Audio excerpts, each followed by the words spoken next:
Architecture rendering कर रहे हैं, ठीक, आर्किटेक्चर के लिए कुछ कर रहे हैं, तो क्या होता है कि हमारे पास शेप जो आता है, जो ड्राइंग आती है वो कहाँ से आती है, ऑटोगैट से आती है ना। ऑटोगैट की फाइल को इसमें 3D Max में कैसे लेके आएंगे, ठीक है, इसमें जाएंगे, इंपोर्ट करेंगे, ठीक, कौन सी फाइल इंपोर्ट होगी, ऑटोगैट की फाइल।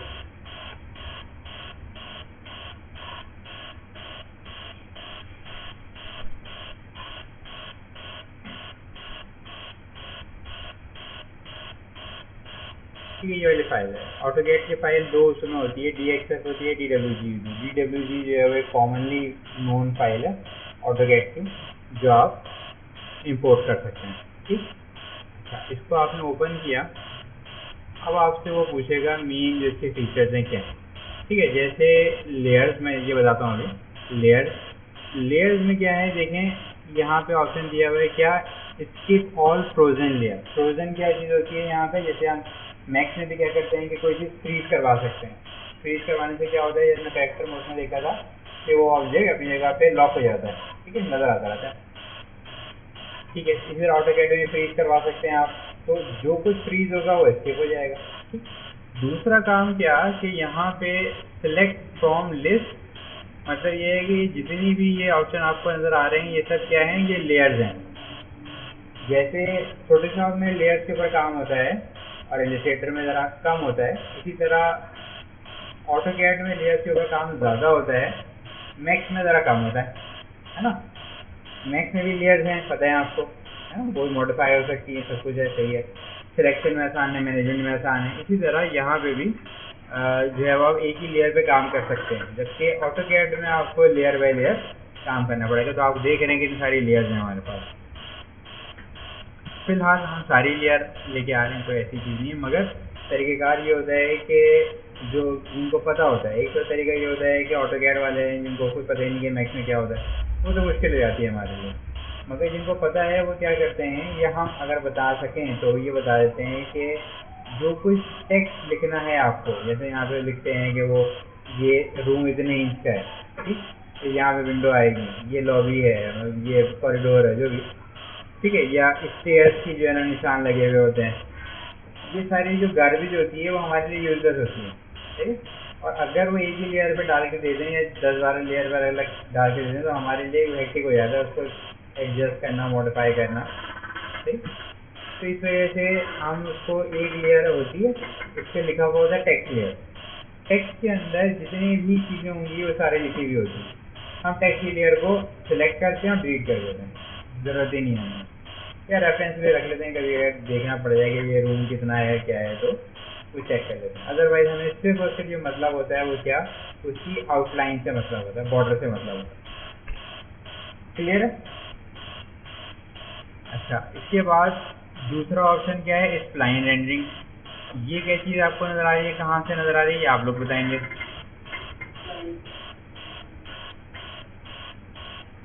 ये आपको जब स्प्लाइन आप बनाते हैं तो आपको नज़र आता है, क्या नज़र आता है, रेंडर इन, रेंडर इनेबल इन व्यू बोर्ड, रेडियल की थिकनेस क्या है, रेक्टेंगल की थिकनेस क्या है, याद है कुछ, सही है ना। क्या वो नाश्ता वास्ता नहीं किया लोगों ने, सही है। तो ये क्या है, ये वो ऑप्शन है। तो दो ऑप्शन तो हमारे क्लियर हो गए। पहले ऑप्शन पे आ जाते हैं। पहले ऑप्शन में जो है वो आपसे क्या पूछ रहे हैं कि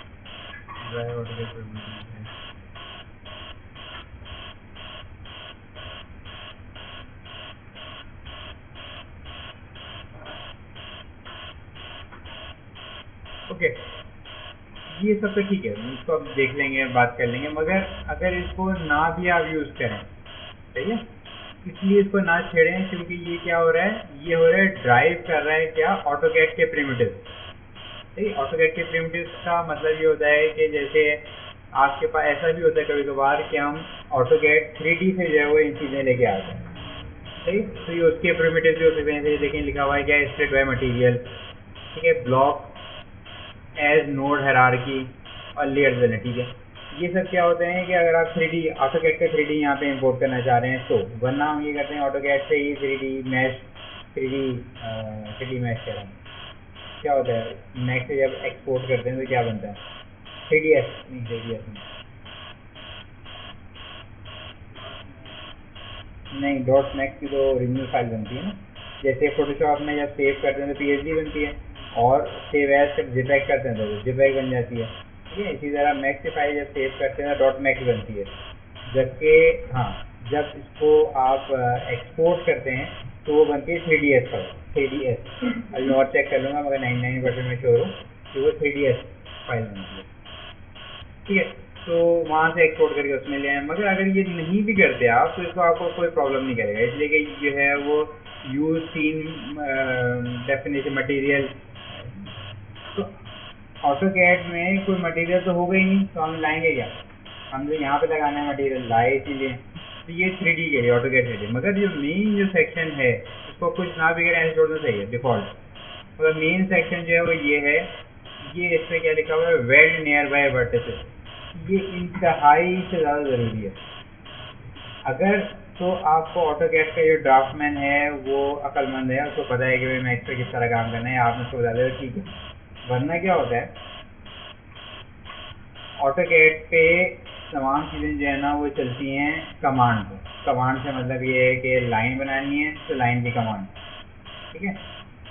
वो जो भी डिपेंड करता है, लिख दें वो लाइन, लाइन से क्या होगा आपका टूल ऑटोमेटिकली कन्वर्ट हो जाएगा लाइन। अगर आपने लिख दिया रेक्टेंगल तो रेक्टेंगल, हमारे पास तो बटन होती है ना, बटन पे क्लिक किया रेक्टेंगल के तो रेक्टेंगल बना दिया। वहाँ पे एक कमांड लाइन होती है, कमांड लाइन में बस आपने जो है ना वो लिखा आर पे किया रेक्टेंगल आ गया, आर पे किया तो उसकी लॉजिक आ गई, वो तो उसने सेलेक्ट किया क्लिक करके और ड्रैग कर दिया तो सीन में वो चीज़ बनी, मतलब तरीका से दूसरा। तो वहाँ पे जो लाइन जिस पे बेस पे वो बनाते हैं उसका नाम होता है पॉलीलाइन, हाँ पॉलीलाइन। उसमें प्रॉब्लम ये होती है कि जैसे हमारे पास जो है ना वो लाइन होती हैं और हम उसको क्या कहते हैं कंटिन्यू करते हैं, इंडिकेटर में भी और यहाँ पे भी लाइन पहले कंप्लीट करते हैं और फिर उसके बाद काम करते हैं। या ऐसा समझिए इंडिकेटर में आपने क्या किया कोई शेप बनाना है और उस शेप को आपने आगे में छोड़ा और दूसरा फिर आगे कंटिन्यू कर दिया, फिर आगे छोड़ा फिर दोबारा कंटिन्यू कर दिया, तो क्या होगा अलग अलग लाइन बन जाएगी। अलग अलग लाइन बनने की तो वो कम्प्लीट फिल नहीं होगा, सारी लाइनें अलग अलग रहेंगी। तो वो लोग जो बनाते हैं वो इस तरह बनाते हैं, ये भी यही बताता हूँ अभी उसमें करके कि किस तरह वो होती है। तो उससे बेनिफिट क्या होता है वेल्ड करने से, क्या होता है कि अगर लाइन के ऊपर लाइन रखी हुई भी है और अलग अलग हैं तभी भी उसको क्या करेगा वो वेल्ड कर देगा, ठीक है। स्मूथ नहीं करेंगे बिल्कुल भी, इसलिए कि ऑटो स्मूथ कर देंगे तो जो दो कॉर्नर वाली जो लाइंस होंगी वो सब आपस में कर्व बना देंगे, ठीक है। कैप क्लोज लाइन, ठीक है, जो लाइन क्लोज होगी वो उस पर कैप आ जाएगा, सही है। टेक्सचर की ज़रूरत नहीं है यहाँ पे, 3D की ज़रूरत नहीं है क्योंकि हम 3D बनाने के लिए लाए हैं यहाँ पे। ये उस सूरत में होता है कि ऑटोकैड 3D से ला रहा हूँ तो कोई बात है। इसी तरह यहाँ पे क्या है इंक्लूड क्या हो कुछ भी ना हो, जैसे यहाँ पे लाइट है सन है ये सब क्या चीज़ें हैं, ये सब हैचेज हैं। ये सब किस चीज़ के लिए हैं, ये सब हैचेज वो होती है वो जैसे खिड़की ओपनिंग रोशनदान टाइप की जो होती है, ये सब क्यों होती है, ये सब वही बात है कि 3D ऑटोकैड 3D के ऑप्शन है। फिलहाल मैं इसको ओके कर देता हूँ, रीस्केल भी चेक नहीं लगाएंगे क्योंकि जो हम एक्चुअल चाहते हैं कि जिस साइज का मॉडल हो एज इट इज़ वैसी है। ये करने के बाद हमने इसको ओके किया, ओके करने के बाद ये क्या हो गया आपके पास ये ड्राइंग आ गई। इसमें देखें टेक्स्ट नहीं लिखा हुआ, टेक्स्ट लिखा हुआ पहले से डिलीट हुआ हुआ है या पहले से लिखा हुआ नहीं है इस सूरत में भी, मगर ये ज़रूर है कि आपके पास दो अलग अलग या इसी की कॉपी बनी हुई दो ऑब्जेक्ट जो है ना वो ज़रूर नज़र आ रहे हैं। अच्छा इसमें स्टेयर्स के निशान भी नज़र आ रहे हैं, ठीक। ज़रा बात कर लेते हैं कि वो अलग अलग लाइन और वेल्ड सब का क्या सिलसिला है। जैसे अगर इस वाले यहाँ पे आके मैं एक लाइन बनाऊँ तो एक लाइन यहाँ से यहाँ तक है, फिर दूसरी लाइन यहाँ से यहाँ तक है, तो देख के तो आपको सही लग रहा है यार ये दो लाइनें जो है ना वो ऐसे हैं, ठीक। मगर आपको पता है कि ये दोनों लाइनें कभी भी एक्सट्रूड नहीं हो सकती, है ना। इन दोनों को आपको वेल्ड करवाना पड़ेगा और ना सिर्फ इसको वेल्ड करना पड़ेगा बल्कि कंप्लीट क्लोज करना पड़ेगा, तब कहीं जाके काम बनेगा, ठीक है। तो ये तो क्या चीज़ हो गई, ये आपकी वो प्रॉब्लम सॉल्व हो जाएगी, मतलब वो कन्फ्यूजन क्लियर हो गई जो वहाँ पे उन्होंने वेल्ड नियर बाय वर्टिसेस लिखा हुआ है। उसका बेनिफिट ये है कि अगर ऑटोकैड वाले ने आप ये लाइन इस तरह अलग अलग लाइनों में टुकड़ों में बनाई हुई है तो जितनी भी कॉर्नर्स होंगे वो सारे आपस में वेल्ड हो जाएंगे। ठीक है, ये बहुत ज़रूरी है। यहाँ पे कैसे वेल्ड करेंगे वैसे पूछ रहा हूँ ऐसे ही, चाहे आप स्प्लाइन में हैं चाहे आप 3D ऑब्जेक्ट में, दोनों को एक साथ करने के लिए आपको सबसे पहले काम अटैच करना पड़ेगा। इन सब को अटैच करेंगे तो इन सब की प्रॉपर्टी एक साथ काम करेगी। पहले अटैच किया, देन फिर आपने ये किया है कि बजाय एक वर्टेक्स सेलेक्ट करने के यहाँ पे सारे वर्टेक्स सेलेक्ट कर लिए एक साथ सेलेक्ट करने के बाद ये अब वेल्ड ज़रूर है, मगर वेल्ड की थ्रेशोल्ड अभी थोड़ी सी कम है, मैं थोड़ी सी बढ़ा देता हूँ, थोड़ी ज़्यादा नहीं, क्योंकि ज़्यादा कर देंगे तो सारे एक जगह पे आ जाएंगे। इससे क्या होगा कि जो नियर बाय वर्टिसेस हैं, जैसे कि ये दोनों करीब करीब हैं, इसका थ्रेशोल्ड अगर 0.1 होगा तो हो सकता है यहाँ पे ख़त्म हो जाए। मैंने 1.1 कर दिया तो इसका रेडियस बढ़ना शुरू हो जाए। तो जितने करीब करीब हैं, अब जाहिर है ये इसमें और इसमें तो बहुत दूर है ना फासला, यहाँ से देखें करीब करीब है, तो जो करीब करीब होंगे वो सब आपस में एक ही कमांड से वेल्ड हो जाएंगे। और अगर नहीं हो रहे तो थोड़ा सा थ्रेशोल्ड इसका मजीद बढ़ा दें तो यहाँ पे ये नहीं वेल्ड हुआ, तो क्लिक किया, आप देखें अब ये सारे आपस में वेल्ड हो गए। ये काम करता है आपका कौन सा weld near by faces vertices जब आप इम्पोर्ट कर रहे होगा। तो इससे क्या होगा, आपका एक जो है वो जितना अलग अलग शेप था वो एक साथ शेप सेलेक्ट हो गया। इसके बाद तो आप एक्सट्रूड कर दीजिए।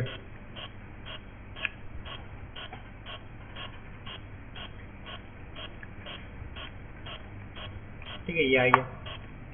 यहाँ पे क्या करते हैं कि ये दोनों सेम शेप्स ही लग रहे हैं क्योंकि दोनों में स्टेयर्स हैं, तो मैं इस वाले को तो थोड़ी देर के लिए डिलीट ही कर देता हूँ, बाकी डिलीट ही कर देता हूँ।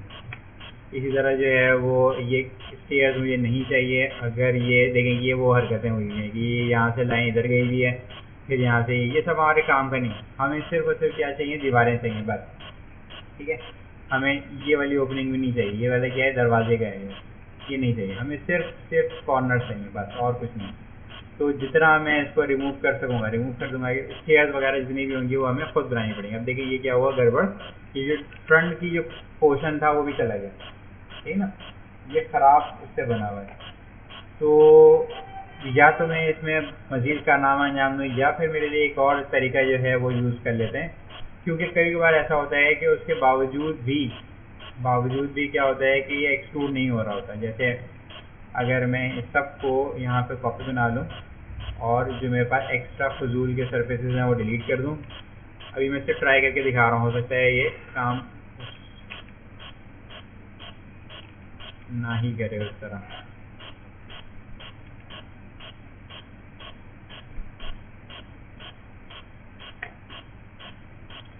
सीधी लाइन पे वर्टेक्स की ज़रूरत नहीं होती, डिलीट भी करेंगे तो कोई प्रॉब्लम नहीं है। इसको मैं यहाँ ले आता हूँ और ऑटोमेटिक वेल्डिंग अगर ऑन होती तो ये ऑटोमेटिकली इसको अटैच कर लेता। ऑटोमेटिक वेल्डिंग है, मैं थ्रेशोल्ड का थोड़ा सा बढ़ाना पड़े मुझे। मैं इसको वर्टिसेस को यहाँ लेके आऊँगा,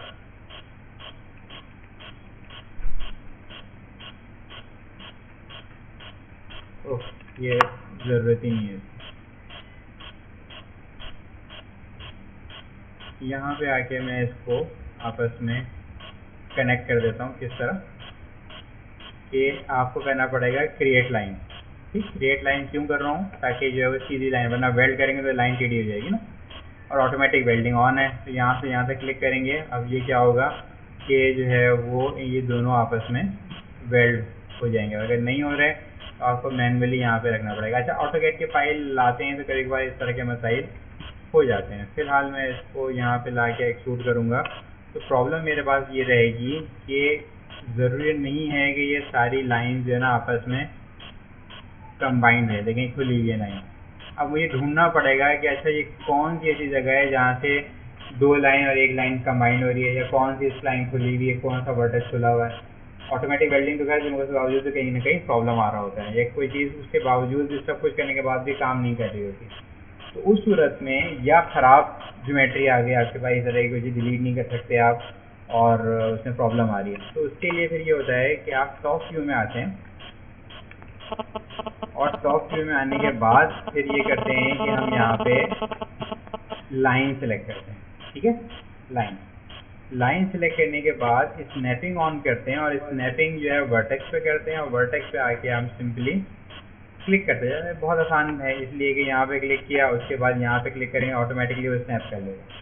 ठीक है, उसके बाद बस आप क्या करेंगे कि इसको स्नैप करके वहाँ के अपने हिसाब से मॉडिफाई करते जाएंगे, समझते हुए कि शेप कहाँ पे है।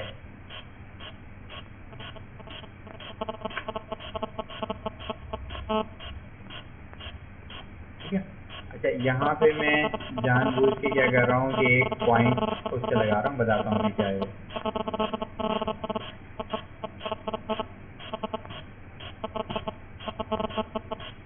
ये वाली टेक्निक भी समझ रहे हैं कि यहाँ से लाइन को मैंने छोड़ा नहीं है, अब क्लोज कर दिया इसको। ये देख लिया कि कहीं से कुछ और नहीं है। ठीक है, ये करने के बाद मैं आ गया स्प्लाइन में, और स्प्लाइन में जाने के बाद मैंने इसको आउटलाइन कर दिया। कितने इंच की? 6 इंच की। स्टैंडर्ड है 6 इंच की वॉल होती है। 6 इंच की वॉल करेंगे, देखें उसने उसको ओके, यहाँ पे उन्होंने 6 इंच किया, 5 इंच दिया हुआ है। तो इससे क्या हुआ है कि स्टैंडर्ड के हिसाब से ये 5 इंच की या 6 इंच की वॉल जैसे भी है वो बन गए।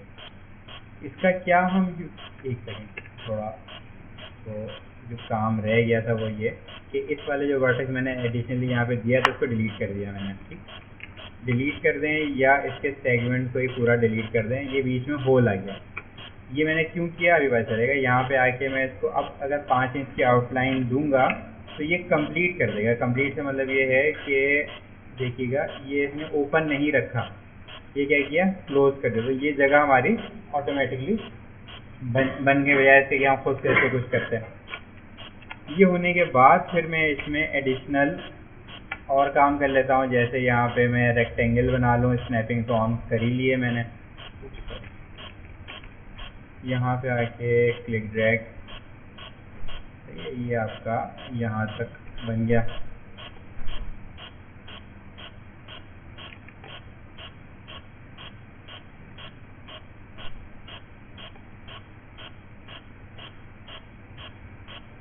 ठीक है, अब इस तरह अंदर वाली ज्योमेट्री बन गई। अब इसका क्या बेनिफिट मिलेगा? इसका बेनिफिट ये है कि या तो आप मैनुअली पूरा बना दें ना, अंदर आउटर वाला और अंदर वाला जो है सारा कुछ बना लें। मेरा हमने ये किया है कि इसको पूरे को सिलेक्ट किया,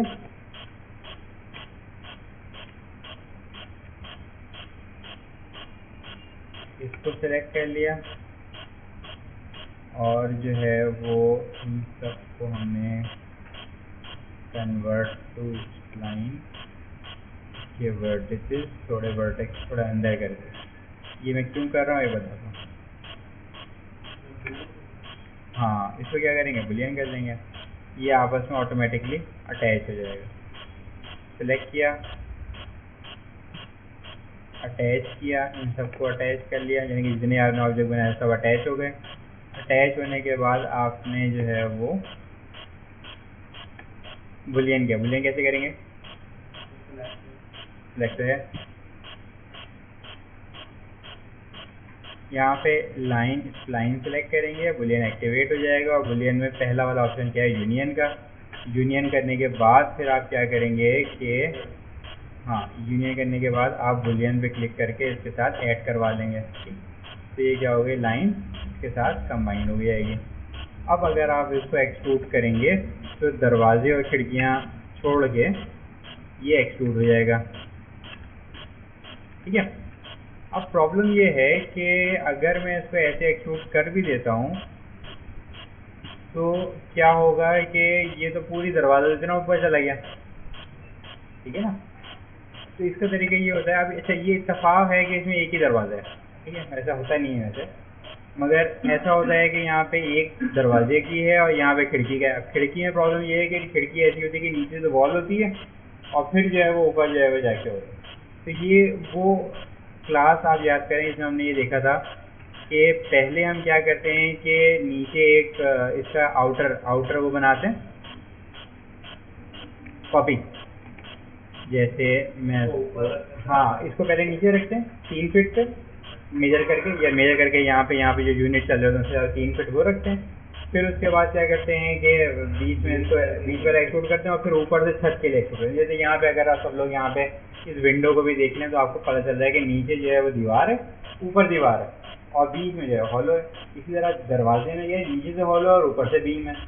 तो ये आपको स्टैंडर्ड करना ही पड़ेगा अगर ऑटोकैड के फाइल के हिसाब से आप बना रहे हैं, ठीक है। तो थोड़ी सी मेहनत आपको यहाँ पे ज़्यादा करनी पड़ती है खुद से लाइन बनाने की, मगर खुद से लाइन अगर आप बना लें तो आपको इसको एक्सट्रूड करने में आसानी होती है। मगर अगर ज़रा सा भी ऑटोकैड वाले ने ज़रा तमीज़ से काम किया हुआ होता है तो आपको ये सारे आसान बच जाती है। आपने खाली क्लिक करना होता है, एक्सट्रूड कर देते हैं तो ऑटोमेटिकली वो आपके पास बन जाता है। बाकी दरवाजे लगा लें, चाहे खुद से बना लें चाहे बने बनाए रखे हुए हैं, वो सब बना के और फिर उसका फ्लोर और छत लगा के कॉपी बना दें, ठीक है। चलें।